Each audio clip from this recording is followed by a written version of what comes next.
So about 5 years ago, our little dog Cola, little Shih Tzu, was very ill.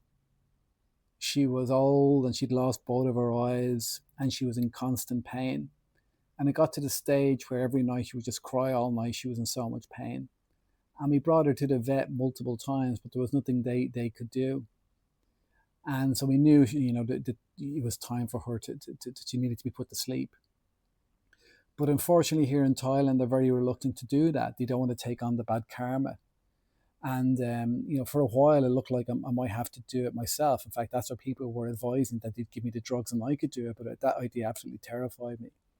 But eventually, we found a vet that was willing to do it. But we were to come back that evening and bring her. But that day, that afternoon was just absolutely horrendous. We spent it crying, spending time with her, the last few hours.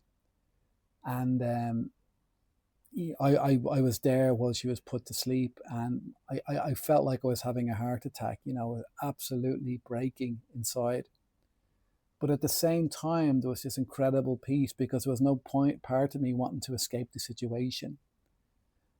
It's interesting, when we first got Cola as a puppy, I remember thinking, I can't allow myself to love this dog too much because one day she's going to die and that will really suck.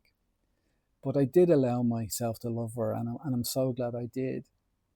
See, trying to escape pain, trying to avoid pain, that's what leads to suffering. The pain, of course, can be incredibly painful, but it's trying not to feel that is suffering. That in order to love, we have to be willing to face pain.